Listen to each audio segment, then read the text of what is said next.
Hey everyone, I'm Jeremy Szafron. This is Kitco News. If you haven't already, don't forget to hit that subscribe button. Now, today on the show, we're focusing on key economic updates that are shaping the future of the U.S. economy. Of course, we'll have new economic data this week like CPI, and last month's figure hinted at a possible moderation in inflation, yet persistent pressures suggest it's just too early to relax.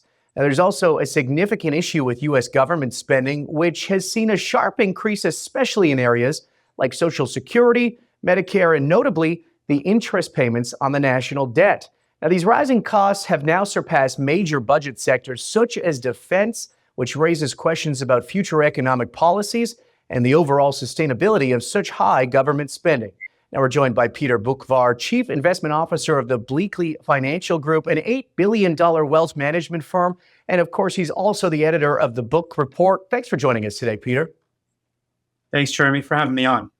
Yeah, I appreciate your time. I want to kind of unpack this letter. I mean, you're talking this morning and you highlighted what you described as scary trends in the U.S. government finances, significant increases in spending on Social Security, Medicare, notably interest on debt, which now surpasses major budget categories like defense. So as we approach this week's upcoming inflation data, talk to me about how these fiscal pressures might influence the broader economy here, especially in the shift from the 40-year bond bull market to a bear market. Well, in the 80s, people started to complain about excessive government spending and rising U.S. budget deficits, and it never mattered. So the question now is 40 years later, with the numbers getting really alarming in terms of size, both in absolute dollars and relative to the economy, does it now matter? And I believe that it does. I think that the 40-year bond bull market peaked out when we had $18 trillion of negative yielding bonds a few years ago, and now we're in a bond bull market. And that means that investors are more discriminating when it comes to where they put their capital and where they feel is safe or not. But keep in mind, the U.S. Treasury market, the longer-term maturity part of the yield curve, and you can look at TLT, the ETF that captures that as maturities are north of 20 years. It fell 50%, 50% from top to bottom, not including the interest income, the modest interest income when collected. So there's been a lot of damage done. And with the numbers accelerating in terms of interest expense spending now exceeding Medicare, Social Security, and defense, question is have we sort of passed the Rubicon of government spending where this now really matters? It also matters for the U.S. because we rely still heavily, even though less so, on foreign participation in our bond market. Foreigners every auction, every day are buying U.S. treasuries, but they're owning less of the total pie of marketable U.S. treasuries, which means that we have to rely more on domestic sources of funding. And whether that's retail, institutions, pension funds, insurance companies, and maybe at some point the Fed again to finance these ever-growing deficits, which total around 6 to 7% of GDP, which is a number usually you find at the depths of a recession and with a much higher unemployment rate, not within still a growing economy and a 3.9% unemployment rate. Right. Talk to me a little bit about these debt figures. I mean, does the general economy really understand how high these figures are? Well, I think they're beginning to because interest rates are higher. Right. Now, part of it is, of course, what the Fed has done on the short end of the curve. But I think on the long end of the curve, there's a confluence of flows that are impacting interest rates there. It's, yes, in part where short-term interest rates are, but it's also in part the foreign attitude towards owning U.S. treasuries. They're owning less of it, as I said, and also what's going on in foreign bond markets, because I think there is a direct correlation between what happens in the GGB bond market, what happens in the German Bund market, and what happens here. We were all in the bond bubble together, and we're all in the unwind together. Okay, so let's talk a little bit about the inflation data that we're expecting. You know, if the reports show a moderation in inflation for the first time in months, obviously this is going to affect the Fed's approach, but could a softer inflation read impact your views on the sustainability of this government debt level, especially if the cost of servicing this debt remains so high? Well, it depends because there's almost a catch-22 here. Because if inflation further decelerates because the economy is now notably weakening in response to high interest rates, well, that means that tax receipts start to soften. Probably government spending to cushion the economy continues pretty strong, and budget deficits get even wider, and there's more need to sell treasuries to finance it. So it depends on why inflation is receding. That's a key thing here. But even if it still moderates, but still remains well above 2%, it still means while maybe the Fed does cut interest rates at some point this year or next, the days of going back to zero interest rates are hopefully never to happen again. And even if the Fed cut 100 basis points in response to slowing inflation or even a rise in the unemployment rate from here, going from 5.5% to 4.5%, again, that's still well above zero. Yeah, it sure is. Let's go back a little bit and talk about these bonds, because you mentioned a transition from a period of negative yielding bonds to now these zero such bonds globally. It almost seems like it's signaling a potential new era here, Peter. I mean, given the shift at the end of the 40-year-old bond market is there, the Fed's current and future policies here, what's your outlook? What do you think is going to happen here? Well, it's a new era compared to the 15 years leading into 2022, right, where that was zero rates and multiple rounds of QE and negative rates overseas. It's actually somewhat normal to have interest rates where they are, but the problem is that transition phase from zero to a vertical rise in interest rates in a short period of time. That's where the adjustment process takes place, because every year, every day from here, somebody's low cost debt is coming due and needs to reprice at a much higher interest rate. And that's going to take a couple of years to work through. With respect to what the Fed is going to do, I think whether the Fed cuts a little bit or keeps rates where they are, I think higher for longer is not just, it's a cliche at this point, but I think it's real. And like I said, I think it still has a ways to play out in terms of the economy adjusting to this level of interest rates, which historically is normal, but not normal. And like zero interest rates were the abnormal. But like I said, there's an acclimation phase that takes place as more debt comes due and resets to this new environment. Now, where the long end goes, I could argue that the Fed may cut short-term interest rates, but if the market believes that the Fed is premature in backing off from their inflation fight, you can see the 10-year yield go right back to 5%, even with, and just as the Fed is cutting short-term interest rates. Yeah. I mean, do you see the potential risks of this policy leading to more economic stagnation? I mean, even missed opportunities within growth here? I do. I mean, the U.S. economy is remarkably mixed. The global economy is remarkably mixed and uneven as well. And even within the same sector in the U.S. economy, it's mixed. You take housing, for example, where the pace of transactions of existing homes is around the lowest level since the mid-1990s, when population was much smaller. But on the other hand, if you're a bigger home builder, your business is fine because you're adding product to a supply-constrained market, and you're also able to buy down current mortgage rates to make it more attractive for somebody to buy a home. That's just one example. Consumer spending, if you're a lower to middle income consumer, you're been much more price conscious and choiceful than a higher income consumer that's benefiting from 5% interest income on their savings. So it's a very, as I said, very mixed, uneven economy that I'm seeing.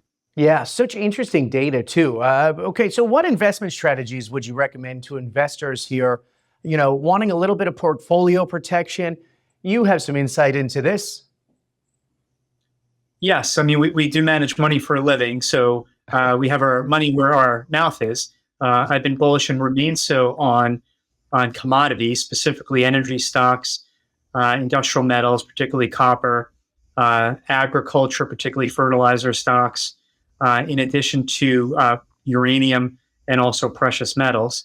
I think that we've had many years of underinvestment, and I think this particular area of the investment world has dramatically lagged the S&P, and that reduced level of investment with still pretty persistent demand, particularly out of the emerging economies, will lead to higher prices.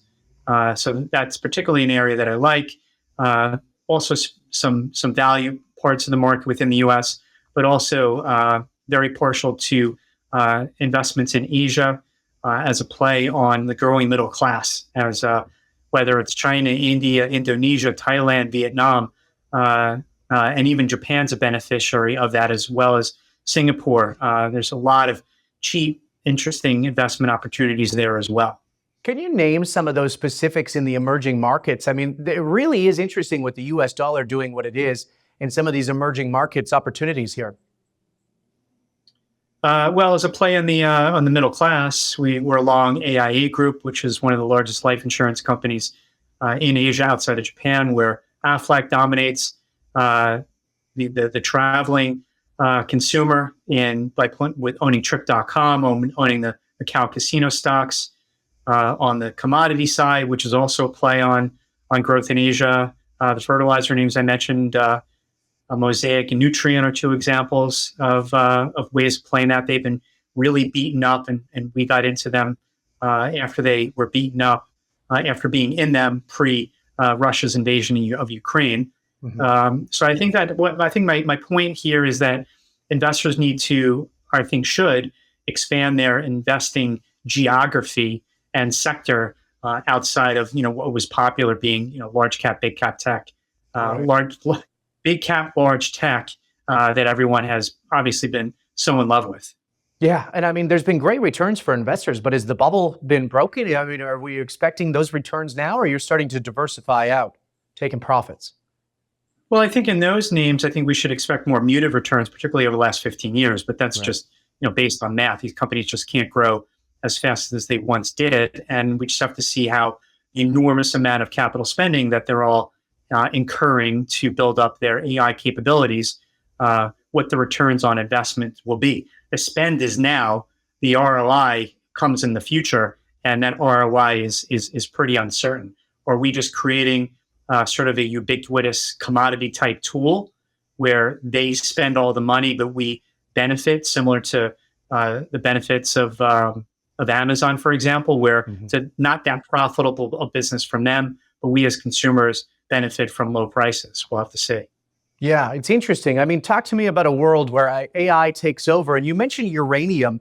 Is that something that you're looking at when you think about the long-term outlook for uranium? You're thinking about the power usage, SMRs, things like that within the sector? Well, that's certainly a theme now. We've been long uranium for many years now. Really started out just as a major supply-demand imbalance that was developing post the collapse in uranium prices after Fukushima. Right. But certainly the story has gotten a greater bullish case for the ever-rising needs of energy, and people realizing that this is the most dependable, clean baseload power you can possibly have. So just as really any investment thesis doesn't begin sort of how it develops, but it's developing in a further bullish way, we believe that could see still much higher uranium prices from here. Okay. Let's talk a little bit about gold, Peter. I mean, it's been quite the year. Obviously, we've seen all-time highs, ongoing geopolitical tensions, uncertainties in the global markets that we just talked about. All this, of course, while central banks increasingly boosting their gold holdings. So from your perspective, what does the strategic shift tell us about the confidence in traditional reserve currencies like the US dollar? Well, here's another great example of a bull case that has sort of morphed and widened out for more reasons. Yeah. We've been bullish and long precious metals for years. And to me, it was the ultimate asset to own when we had $18 trillion of negative yielding bonds. It acted only okay under that scenario. And scratch your head, why? But that was, to me, a big reason to own it. Going back 20 years when Greenspan experimented with 1% interest rates, and then we got into zero and QE and all this stuff. But then the story actually sort of developed further while we saw a huge reduction in those negative yielding bonds as central banks raised interest rates, we had Russia invade Ukraine, and we had the freezing of half of Russia's foreign exchange reserves that then gave a new lift to gold as central banks and foreign countries started to diversify their holdings of EU and US assets in response to that sort of freeze and confiscation.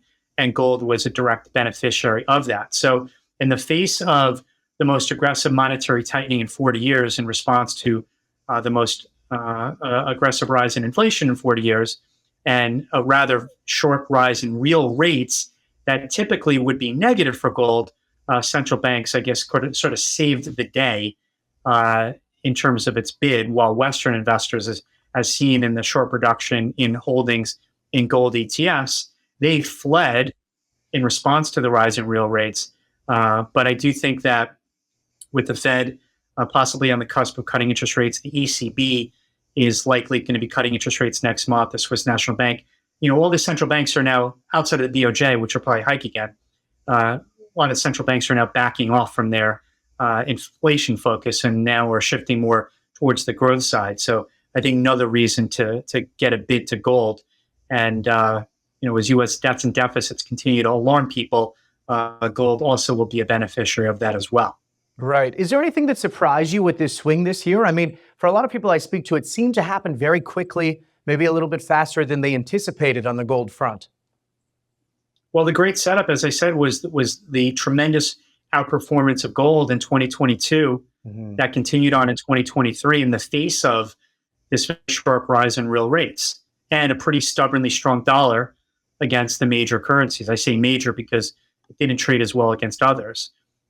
So now, once you had sort of the end of the Fed rate increases, that seemingly was all you needed to get a lift in gold and silver. And then as I mentioned, the benefits of central bank buying a tremendous amount in the face of wanting to diversify their currency reserves because of what we did to Russia's central bank reserves. Yeah, no, you mentioned it well. I mean, critics are also arguing that such moves might be more about political signaling than, genuine economic strategy here.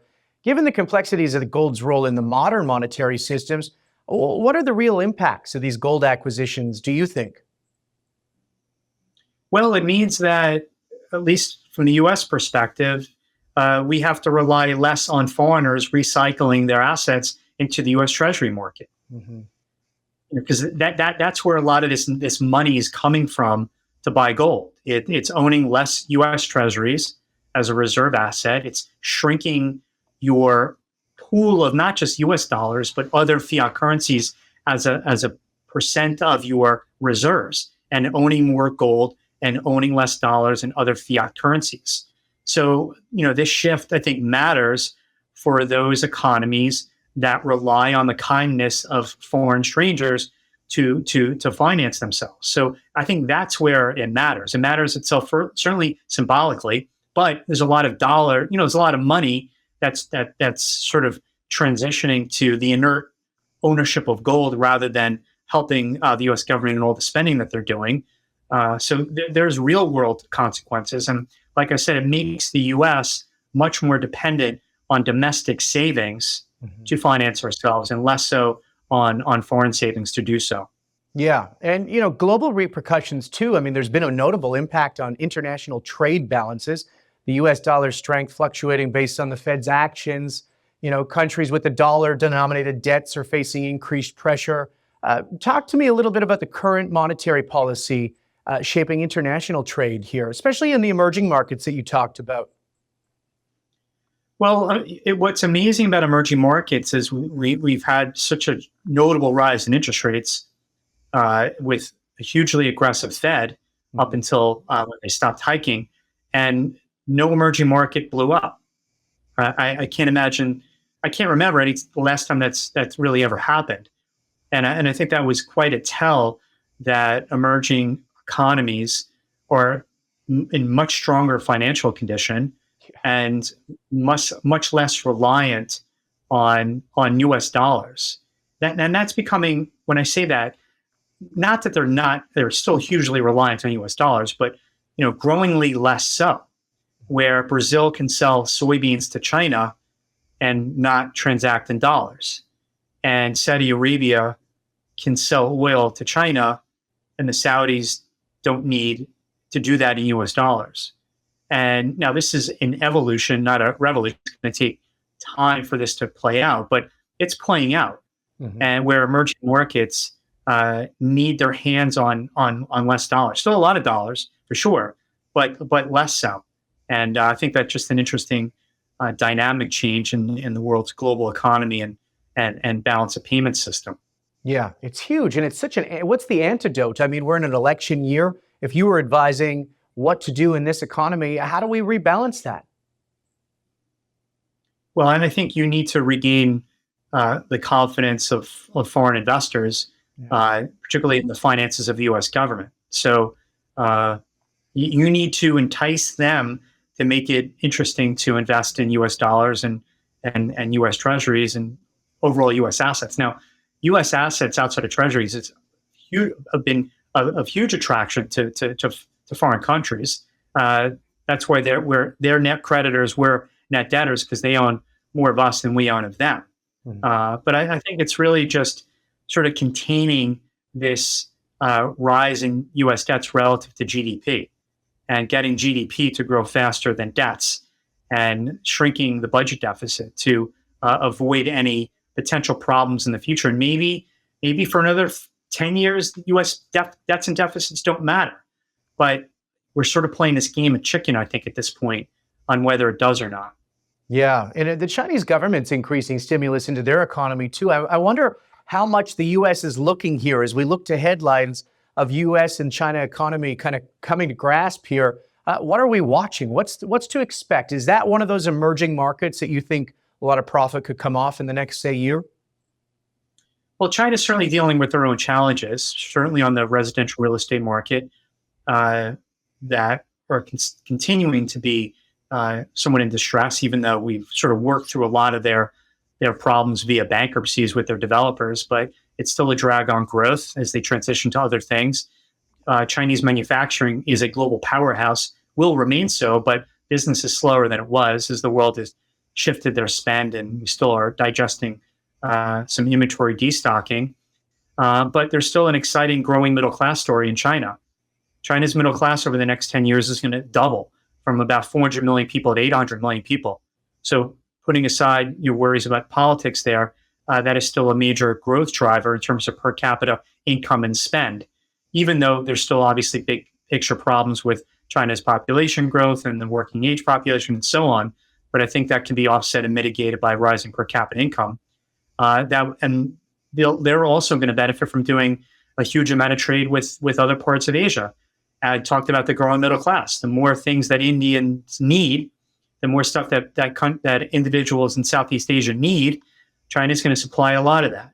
So I think the point is that over the coming years, that part of the world, which is half the world's population, obviously will rely on the U.S. and Europe to a great extent, but less so as the years progress, and they're going to rely on the, like I said, the growing middle class in Asia, less so than they will here.